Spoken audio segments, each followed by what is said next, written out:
Hello and welcome to West Country Wanderings. Welcome to one of my canal series, and yes, it's a return to the Cotswold Canals, the Stroudwater and Thames and Severn canals. In fact, it's update number 17, the 17th update I've done to bring you all the latest news about what's happening on the Cotswold Canals with regards to restoration, other bits and pieces of news that's happened recently, and a little bit of history thrown in as well. I will be returning to the regular looking at both the Stroudwater and secrets of Thames and Severn canals as well. So they will be coming up. Not sure if that'll happen this year, probably going into next year, but you never know, there might be the odd one thrown in. This one will be about 30 minutes long though, so I'll be bringing you the update. Where are we today though? Well, what I thought I'd do today is to bring you back to Siddington. Siddington's about a mile south of the town of Cirencester here in Gloucestershire. And yes, it's fantastic here because you have three locks in, well, not in great condition, but you can certainly see their outline, and also Siddington Bridge, which is behind me there, and that is a lane that takes you over into the centre of Siddington. As I say, it's just south of the town of Cirencester, that Roman town that connects up lots of other places because of all the roads that interconnect there.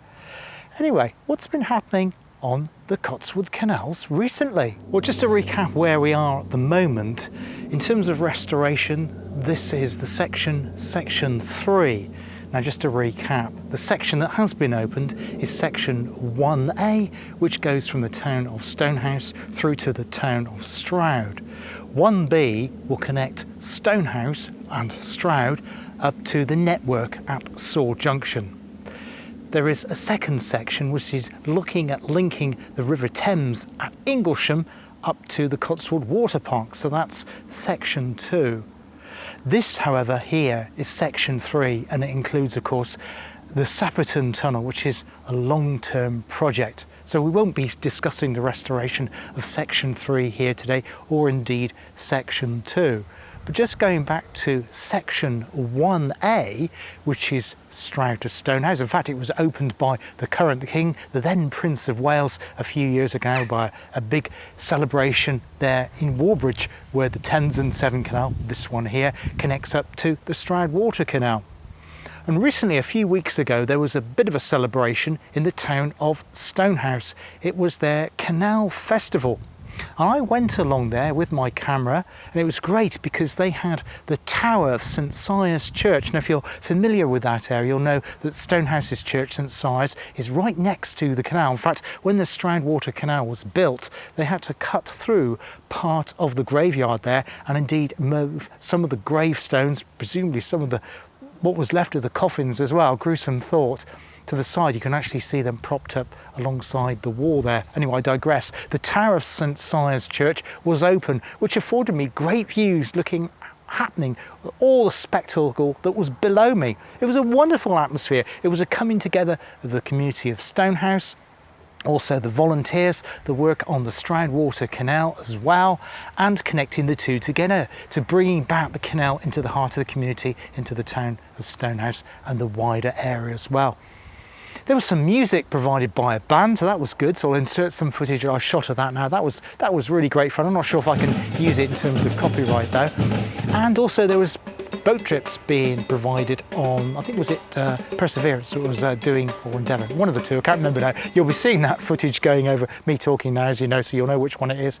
And also Boat Mobility were there providing trips as well. There was also canoeing going on. There was lots going on. There were stores there. There were stores telling you about what's happening on the Cotswold Canals, both here on the Thames and Severn and also along the Stroudwater as well. So lots of things happening there, and it's really good to see that festival event in the town of Stonehouse.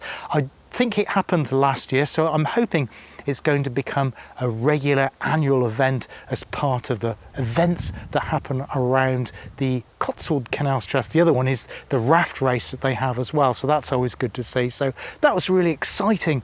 And if you went to that, I'm sure you'll remember you had a good time because it was just great. Unfortunately, I think the heavens opened a little bit later in the afternoon. I got there quite early, just as it was setting up.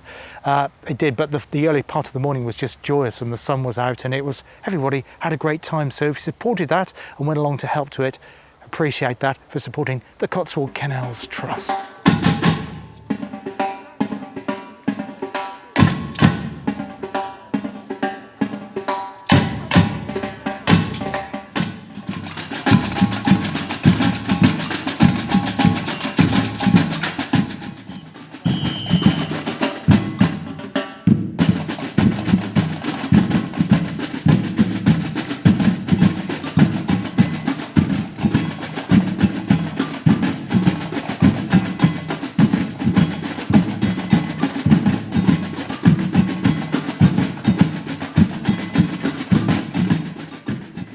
So a little bit of history time to this area. The bridge here, Siddington Bridge, was actually repaired by Gloucestershire County Highways and partially the Trust as well, I do think, although the records aren't entirely clear on that. In 1988, in fact, you can see part of the brickwork there has actually been redone in more recent times. The other interesting thing here, apart from the 3 locks, which are really clear to see at this location, is Canal House. And that is also behind me, so if you're looking at the bridge, it's to the right. It might be obscured by this small tree here, which has got red berries on it at the moment. And that Canal House was used as an agent's house, and possibly it was used for billing the boats coming up and down the Thames and Severn Canal before they went on a bit further into the Sapperton Tunnel, because of course they were charged by tonnage, by the weight of freight that they were carrying from the River Thames and into Warbridge, or rather Brimscombe, which was used as a transshipment point. Remember, we have the Thames barges coming along this one because the Thames and Severn is slightly wider than the Stroudwater, which used the Severn Trows, and they would use Brimscombe Port as an exchange point between the two. So I've moved a little bit forward from the bridge now, and this is Siddington Upper Lock, so it gives you a sense that the level of the water needed to go up as it's made our way. So actually, as it's coming out of Sapperton, you can imagine that you've got the height, so that's the highest point there, not far from Coates Roundhouse. In fact, there's a stop lock near what is known as the summit on the Thames and Severn, and from here on in from Siddington Bridge, it's falling and falling and falling all the way until it meets the River Thames. Now, during these updates, what I've tried to do is give you a flavour of the history of the Thames and Severn Canal. Obviously, I can't cover everything that's out there because there is a huge amount of resources. In fact, I've said before that the Thames and Severn and the Stroudwater have got most extensive archives of any canal in the United Kingdom. There are lots of fantastic books if you want to learn more about the history of them, and I'll put a link to a couple of the titles which I find invaluable when I'm making these updates in the description of today's video. One area that we haven't actually covered though, there's a few of them, but one of them is at a place called Smerrill. Now, Smerrill lies just off the main A429 road, which is the road that goes between Cirencester heading to Chippenham in Wiltshire via Malmesbury. Just off Malmesbury, there's Malmesbury, but anyway, I digress. So it's off the A429. And Smerrill, there is a farm. It's a bit of a funny name, that isn't it, Smerrill? And that farm used to have an agricultural museum. In fact, it was the biggest agricultural museum or collection of agricultural implements of rural life in the United Kingdom once upon a time. But I can't find any more information on it. That only comes from a reference from David Viney in one of his books. But yeah, there's no more on the internet about it. So if you do know about Smerrill and its agricultural museum, then you know what to do in the comments below. But at Smerrill, there was once an aqueduct carrying the Thames and Severn Canal over the present day A429 road. And that aqueduct was actually demolished in the early 1930s as part of a road widening scheme. Now, it's really difficult to take you to that location to do on-location filming there because of the busy road where it passes through.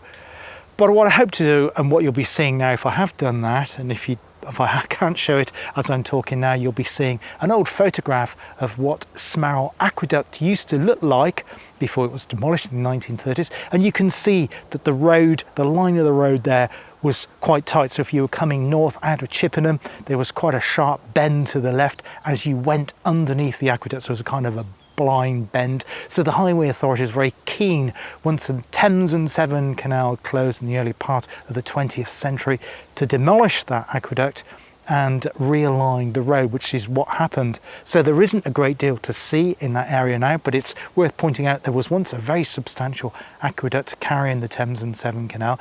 But I think there are bits and pieces in the area there. There was a wharf nearby called Ewan. Ewan is a most beautiful village. I'll see if I can get some photographs popping up now. It's also its claim to fame, and it's not well documented this, but it's the first settlement on the River Thames, I do believe. Now, the first town is Cricklade, just over the border in Wiltshire, and the Thames actually rises in or on the edge of the village of Kemble, but it doesn't flow through Kemble. It flows then down to Ewan. So Ewan lies right on the Thames itself, but it's a wonderful area to explore. But as I say, I can't film right there because of the busyness of that road. But yeah, Smerrill Aqueduct carrying the Thames and Severn Canal over the Chippenham to Cirencester Road. What a magnificent structure that once must have been.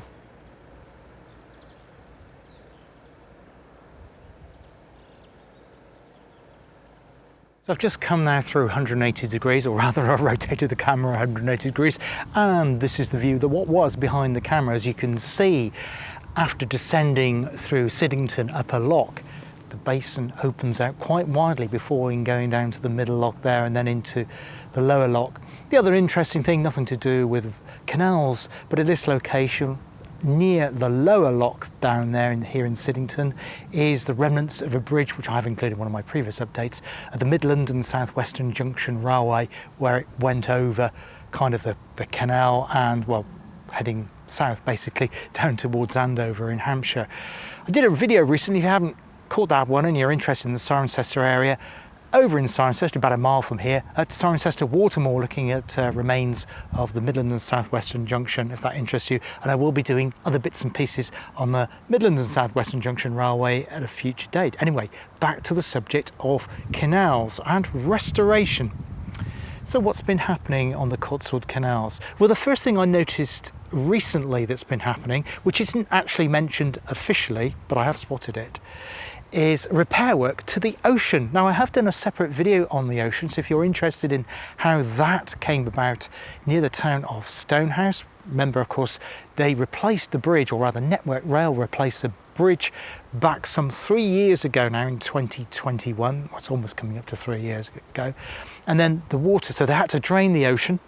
Then the bridge was completely replaced. They had to close the line over a Christmas period. So I went to film it at Christmas Day and Boxing Day. It was all great fun, really, really exciting. That reopened. They refilled the water back, or rather the volunteers did, back into the ocean, and then the ocean was dredged. And I think at some point along the line, well, nobody knows who exactly was at fault, so I'm not going down that road, but at some point the wall of the ocean there on the bank, so as you're looking at the railway bridge, the left-hand wall, because the ocean bit is raised above the lie of the land there, the Froome Valley in essence, was damaged, causing a leak. Not a major damage, and they've had frogmen looking at it. They've been using coloured dyes to try and find where the leak is going from or coming from the canal, without any success, unfortunately.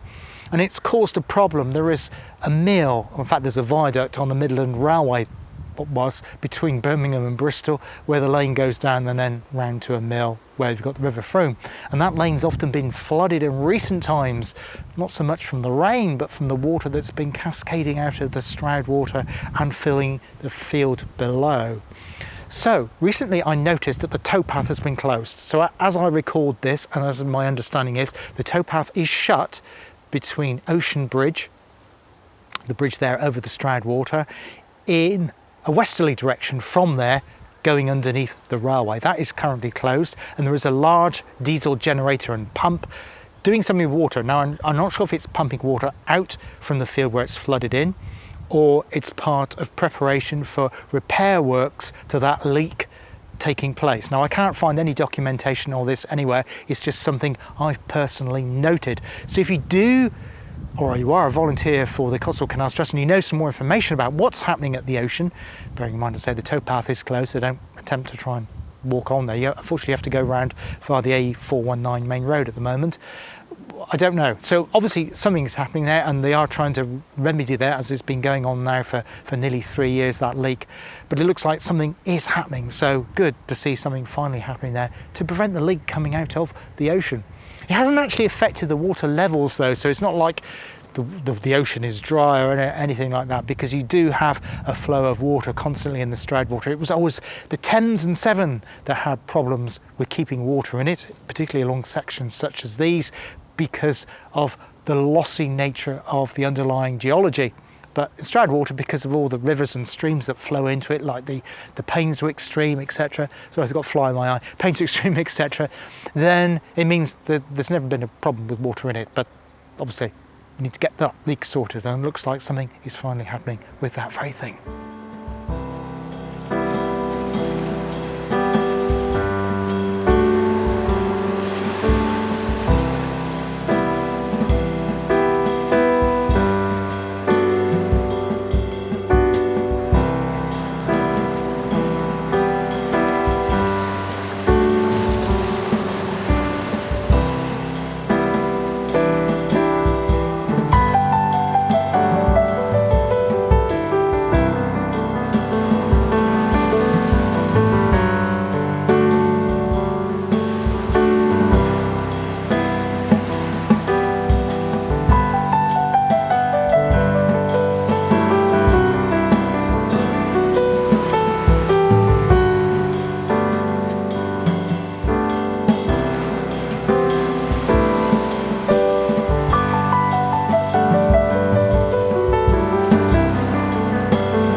So what else has been happening with restoration on the Cotswold Canals? Well, this is where it gets slightly complicated. Remember at the video at the beginning I mentioned the 3 different sections, and this is the 3rd section. And the first section is subdivided into A and B, and A had been completed. Well, section 1B is the next section we looked at, but it's actually been divided into 3 subsections there. So you've got 1B1, 1B2 and 1B3. Now the priority is to get phase 1B, section 3 done first. So 1B, just to recap, is the bit from the ocean to Sword Junction. And section 3 is the section of that from the ocean out to John Robinson's Lock. That's the one that had been changed, the one where, was it the farmer's daughter stood on it, stop it being blown up? Yeah, you know all that stuff, I know. I'm sure you've been watching, you know all that. But yeah, so it's now recalled John Robinson Lock after somebody that left a legacy to the Cotswold Canals Trust in their honour and memory, so that's why it's called John Robinson now. So that is priority to get that done first, from the ocean to that. And there are a number of bits and pieces that need to be done on that, some of which have already been completed. So what are they? Well, one of them is Dock Lock. Remember, I actually did a separate video on Dock Lock and the dry dock that was alongside it there, just outside the village of Easington, to the west of Easington indeed. Now, Dock Lock, over the period of the summer, there's been lots of work taking place to repair the brickwork on it, the mortar joints and the sluices, particularly the sluices, because I think there's 2 or 3 which control the flow in and out of Dock Lock. But Dock Lock isn't the only thing where restoration has been taking place, but also between a section from Pike Bridge, which carries the road off the 419 into the village of Easington, which in itself was replaced in the 1980s or 1990s, I can't remember which. It's been replaced about 3 times in its history, and I can't remember where we are with it now, but it has been replaced anyway. The section from that bridge, from Pike Bridge to Dock Lock itself, has again been realigned, so not just dredged from mud and silt, but richly sculpted on both sides, if you like, to reprofile the canal from Pipe Bridge to Dock Lock. So that's an important section to get done. Now the other bit, of course, is to complete the work on John Robinson Lock itself. And unfortunately the Cotswold Canals Trust have come up a bit against a stumbling block. The access to get volunteers in and the Waterways Recovery Group into John Robinson Lock has been halted while work continues looking at the football pitch and also the practice pitches around there. In fact, what is going to be happening is a new road, a new access road, is going to be built off the A419 feeder road from junction 13 of the M5, if you follow me now. So a new road off the A419, which in turn links up with the M5. And once that work has been completed, then the Trust will be allowed access once more to John Robinson to complete work on that. So then you'll have a section from the ocean to John Robinson. Or rather you won't, because there's some more work that still needs to be done. And I'm going to talk about that now. So what's the further work that needs to be done then between Pike Lock and John Robinson? In fact, the other locks in the area from Newtown. Well, it's to do with lock gates. Now, some of those were restored as the very earliest thing that the then Stroud Canal Trust, embryonic from 1972, which later joined up with the Thames and Severn Trust to later form present-day Cotswold Canal Trust. Some of their earliest restoration work was restoring the locks, indeed, in the Easington area, and some of those lock gates were repaired. But of course that was getting on for well over 40 years, indeed not 50 years ago now. So those lock gates, for enable them to be navigable, ready to get craft off the network into the town of Stroud, need to be replaced. Now the work for that has gone out for tender, but unfortunately the prices that have come back are outside of the budget limits for the Cotswold Canals Trust. So they are looking at sourcing options and perhaps making them locally. I think one of them that I've seen, I think it was the Whitminster one, that Whitminster Lock was actually made up in Yorkshire, perhaps Bingley or somewhere near there. But anyway, needless to say, those lock gates need to be replaced, which is where you come in. So you can help support the Trust several ways, obviously by giving a donation to the Trust, and you can do that through the website, but you can also support them in other ways as well. So if you live in the Gloucestershire area, mid-Gloucestershire area, one of the best ways of doing that is by nipping in to one of their excellent bookshops. They have two, one at Brimscombe, just to the east of the town of Stroud, and one in the town of Stonehouse in Queen's Road. They're both excellent. I can't recommend them highly enough. They're not just books about canals and railways, although you will find an excellent selection of those, but they also do books, wide range of fiction books, both in hardback and paperback. If you're into your military history, transport generally, just so much, travel, geography, science fiction, teenage, children's, there's loads. Also, they do DVDs, CDs, all kinds of things like comics and puzzles and games. Loads of things, well worth nipping in. You'll be in, if you're like me, you'll be in there for hours and you'll come out with an armful of stuff. You can also donate, so if you don't want to buy stuff and you've already got a house where you live, it's full of stuff already, then you can actually donate. So if you donate to them, they'll get some funds from that as well. So that's probably one of the best ways that you can help the Cotswold Canals Trust raise money for these lock gates, amongst the other projects that they need to do to get the canal connected up to the network.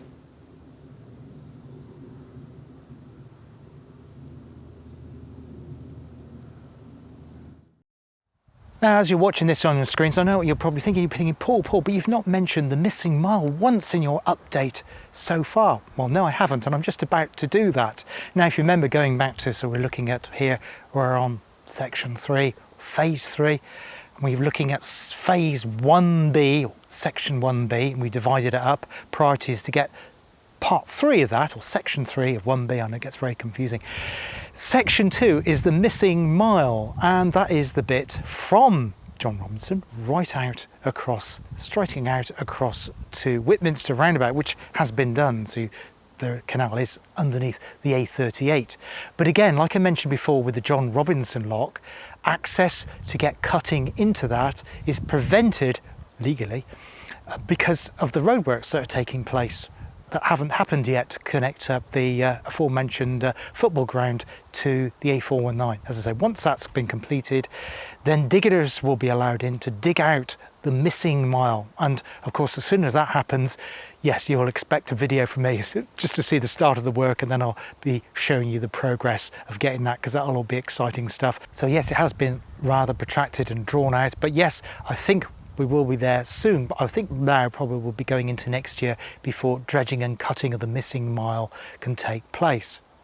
But there's another section, that's section 1 of phase 1B, which is the bit from Sword Junction to Whitminster. There's a few things on that. Is that dreaded aviation fuel pipe, which I don't think has still been moved for reasons I don't understand, but yeah, it needs to go underneath the canal, so that still needs to happen.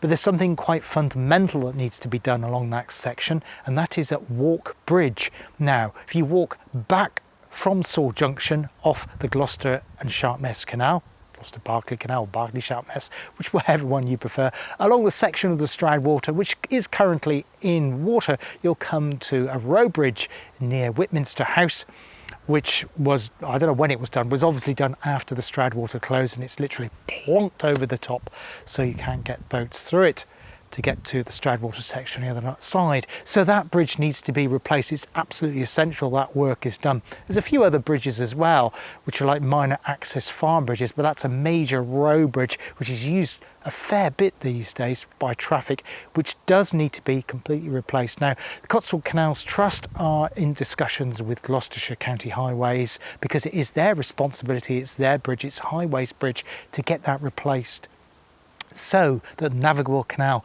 can then be reconnected right underneath of it.